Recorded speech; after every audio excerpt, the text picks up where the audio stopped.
Yo, Kazir here. We're back with another Verse 99 video. We're going to be talking about the 2.7 selector here that everyone's going to get in the global side in just a few days. We're talking about some commonly asked questions, give you some scenarios where you might not want to use it right away, even though you might think it's a very good idea.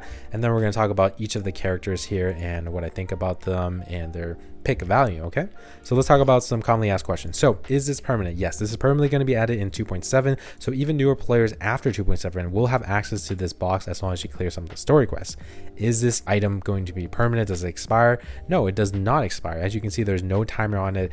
This account is like 40 something days. I still have access to this box and I am still holding on to it. Okay, and then lastly, will new characters be added to the box if I hold on to it? Unfortunately not. This is only up until the 2.7 characters when it gets released. So even though Centurion, who is a character that got a euphoria in 3.0 and she's a 1.0 character, she is not going to be added to this box. Okay, so those are the very commonly asked questions. Let's go ahead and talk about when you should probably save it. Okay, let's start with the very first reason. The very obvious reason is the 50-50 loss. All of these characters can be gotten in a 50-50 loss. So if you're going to plan on pulling on any of the upcoming banners, Hit the Bit, Kiparina, AC Collab 2.8, then you're going to go up against the 50-50. And then if you lose the 50-50, you could get one of these characters and then you don't have to pick them from the box. If you couldn't decide between, like, say, Melania and Pickles, and then you lost the 50-50 to Pickles, well, now you can go ahead and choose Melania. By holding onto the box, it will give you more options and get you characters that you potentially don't own, right? Okay, so now the second scenario. So this one's very important. If you are getting a character you don't really like, but you're just getting them just to clear a stage in Revenant Reign, I highly suggest you not, because that is kind of a low value use of the box. The best value use of the box is obviously pick the character you want, right? If you really like a character, pick that character. Or you really need to complete a key team comp, pick that character to complete your team comp, right? But if you're just picking just because you needed to beat a stage, then I don't think that's a really good value pick. Okay, let me talk about why. Stage 350. This is a very, very good example. This stage here with Gitian, he gets a lot of buffs. This stage is trivialized by having Pickles. If you have Pickles, this stage is so easy. Obviously, you can beat it without Pickles, but it gets a little harder. But if you're between Pickles and Melania, okay, we'll use that same example. If you pick Pickles just for this stage, yes, Pickles has really good value in the long run, but now if that means you not getting Melania for your Recoleta or future ultimate teams, I don't think that's a good value pick. And the reason why is you are going to actually be able to use Pickles for the stage in just a few patches, or maybe the next patch. As you can see here, there are 6 characters here. This is a new function that's going to be added in 2.7 moving forward. You're going to be able to use free 6-star euphoria characters to put on your team. It's like borrowing a character. And in one of the rotations in 2.8, you're actually going to be able to borrow Pickles. So if you are trying to use the box to beat a stage in Revenant Reign, I suggest you wait, because it's not a really good value to pick, good value use of the box, because that character that might just help you beat that one stage and you might not use them ever again, they will have a chance to be in this rotation. So you can just wait for that rotation, beat that stage of Revenant Reign, and then move on. Revenant Reign is not like Lucis in Limbo. Once you beat that stage, you are done with that stage. Just wait until that character comes into the rotation, use them there, and then you don't have to use a Selector anymore. You can use them on a character you actually want. Okay, so those are the scenarios where you might want to save and not use the Selector. Okay, let's go ahead and talk about the characters here. Okay, as always, pick the character you like the most, because that's going to make the game more enjoyable. And pick, if you already have like a character that you have in mind that you want to fit into your team comp, pick that character. This is what I just think about each character individually. Okay, so let's start with Eternity here. So Eternity, she's a mineral DPS / supportive sub DPS. Okay, so if you're looking for a mineral DPS, Eternity is not the best, because there's amazing options as Euphoria Junanzi, there's Recoleta, and then if you're looking for using Eternity in the HP loss team, this is the current best Nautica team for the blood type HP loss team. Nautica, Sentinel, Summonwise, Medicine Pocket.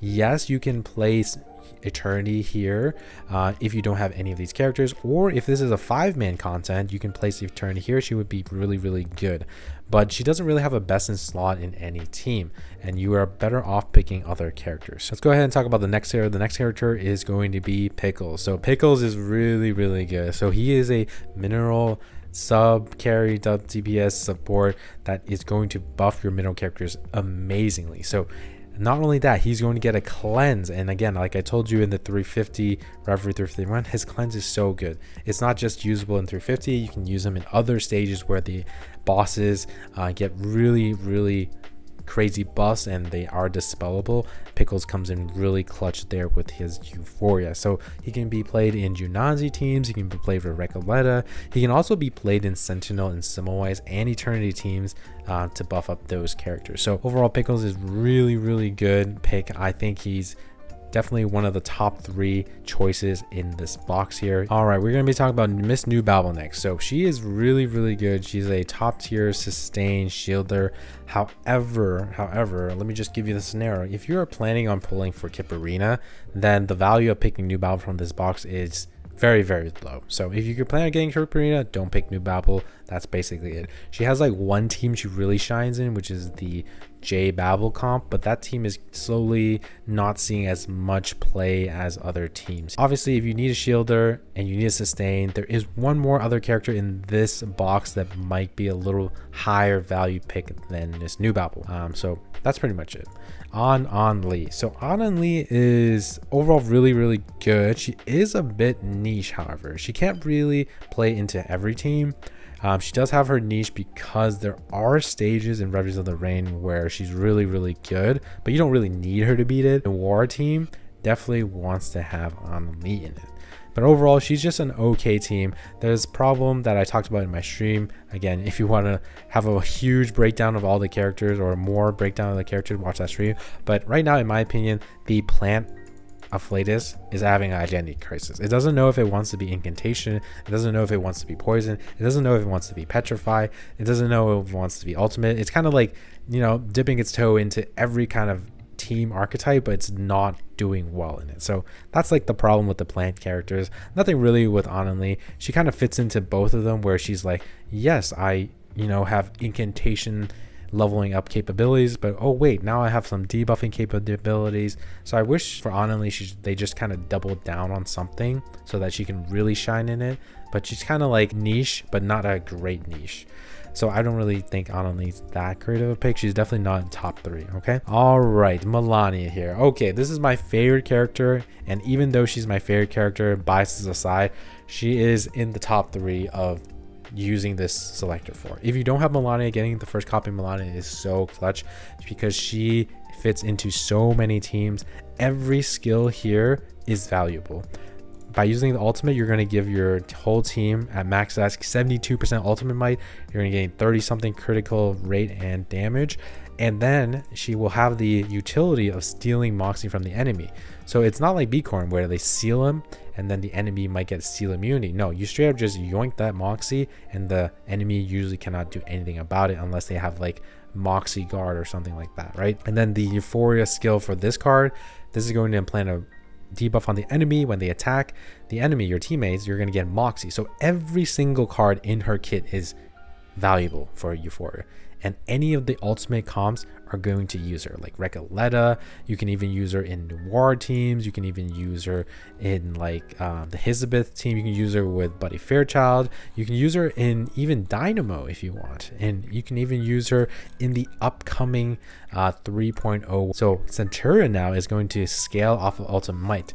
Getienne is also going to scale off of Ultimate Might. So right now, Melania's value is continuously getting higher and higher with all these ultimate based characters coming out. So picking Melania here is such high value. She's arguably, in my opinion, probably the top 1 or 2 pick in this selector here. Okay, so very high value, not biased. She is my favorite character. So all right, moving on to Shamane. Oh my goodness, I love Shamane, but the thing is, the amount of moves he has to use to get to his ultimate and proc his stuff, it's just not enough damage for the amount of moves he used. He is kind of like being left behind with all these crazy buffs to his fellow beast type carries, right?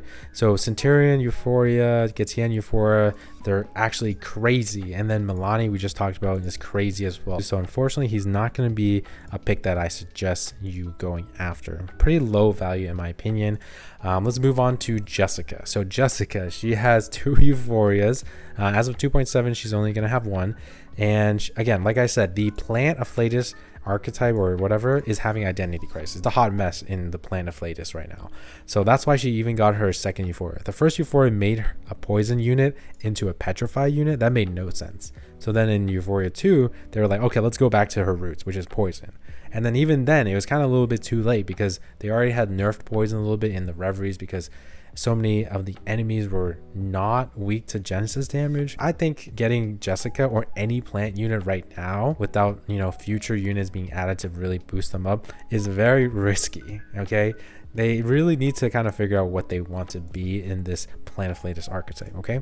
So the first Euphoria for Jessica with the Petrify mechanic, not really that great. She does get a little bit better with poison, but then if you are going to go poison, she really needs like Tuesday to be even better. She doesn't really fit into many team comps, not very flexible, not very valuable. So let's go inside and talk about Medicine Pocket. Oh my god, they are also a really good character. It's kind of like Melania, where every skill that they have is really impactful. Their heal, you're going to get sturdiness, you're going to get heal, you're going to get shield. Debuff card is going to give you 20% more damage taken. There's also 2 crit debuffs that come with the Euphoria as well. This ultimate is CC. It inflicts daze on the enemy. So if you need to daze the enemy, you need to stun the enemy, you can't heal your team for some reason, you can use this. They have everything in their kit that's very helpful. And as you can see in the previous Sentinel Nautica team, he is currently part of the best blood type team. Gives you shield, gives you heal automatically without using a skill. Medicine Pocket, very high value. I would say in the top 3. All right, let's go ahead and talk about Voyager. Voyager is a very interesting case because when everyone sees Voyager, they think impromptu. They think she's super important for impromptu, which I think she is as well. And this is where it comes down to the same thing like I said before. This box and what you select is going to be different based on your account. Obviously, if you need Voyager for impromptu team, picking Voyager is going to be more value to you than you picking like another character like Medicine Pocket, right? But again, we're going to be talking about overall value of the character and if they can fit into teams, right? So if you were to look at Voyager by herself, what other teams is she going to be in besides impromptu? Not that many. She's not like a splashable unit into many teams like Medicine Pocket, Pickles, or Melania. So that's why her value is a little bit lower overall if you're just looking for someone who's very general. But if you have impromptu and you really need that impromptu character, then it's going to be a high value for you to pick Voyager. Okay, let's move on to the next character, Sotheby. Sotheby is really good. Another thing where a sustain, right? As you can see, when I'm talking about these sustain characters, Newbabel, Medicine Pocket, and Sotheby, I always say like, yes, they're a pretty awesome pick, but it really depends on which other sustains you have. Obviously, if you have a Tutu, if you have Kipperina or Plain and Polar and Kipperina, then the value of these healers in here get lower and lower because you just have more and more options, right? She does have a very niche where she's a great healer, but she is even better when played in poison teams. This is for all the people who are worried about clearing Reveries of the Rain. If you are looking ahead, there is one stage here, this one right here, that is very Sotheby favored. If you look at the usage rate, Sotheby is the most used character for this stage. But like I said again, in Reveries of the Rain, you should not pick a character from the box just to beat that stage, because look at that. Sotheby is one of the Euphoria characters that you can use this match, so I'm just going to use her and I don't even have to pick her. Don't use the Selector if you're just trying to beat like 1 or 2 stages of Reveries. It is not worth it, okay? I would not really advise on picking Sotheby, just because you can pick Medicine Pocket, you can get Kipperina, you can get Fatutu, and then you'll be just fine. Okay, on to Druvis. Okay, very interesting. Her Euphoria as of global is just okay. She's kind of like an AFK support, really, and then if you need a Petrify, perfect. You go ahead and petrify your enemy. But other than that, she's not that great. With her Euphoria 2, the new mechanic where you use more incantations, the damage is not that high. The problem with that Euphoria is that the characters that you pair her with to trigger that passive Marcus's damage does not compare to the current damage of the newer DPS. Argus is very niche, yes, very good, but she doesn't really do much damage herself. Overall, again, I feel like Druvis is another character, again, identity crisis. She used to be a petrified support, and now she's not a petrified support. She's an incantation support. So it's just like they're having an identity crisis. Again, I would not invest into plant units until we see more future characters that potentially could make the plant units better. And then we have Lilya. Okay, Lilya, she was the glow up girl when she got her first Euphoria. One of the earliest characters to get a Euphoria. She was amazing. However, there are a lot of characters right now that do more damage than her. Even the characters that are not star, like whenever you're facing a mineral stage and star does more damage, even characters like Nautica are going to do more damage than Lilya. So Lilya, poor girl, she needs another glow up. She needs a second Euphoria. I don't know what they could do for her, but again, Lilya is a very, very low value pick. And also just because she's a DPS are going to get power grouped eventually. You know, it was only time before her glow up was overshadowed by newer units. Okay. All right. So in summary, pretty much the most valuable characters, as you may know, as always, are the support characters, the sustain characters. So my top three: Melania, Medicine Pocket, and Pickles. And then really close runner up would be Voyager if you have the impromptu team. And then you can also consider Miss Newbabel and Sotheby if you really need to sustain. But then if you have Kiparina and Fatutu, Kiparina is just going to be overall better. So that's going to be it. My thoughts on these 2.7 selector. Let me know down below what you think and who you are going to pick. And I will see you in the next video. Peace.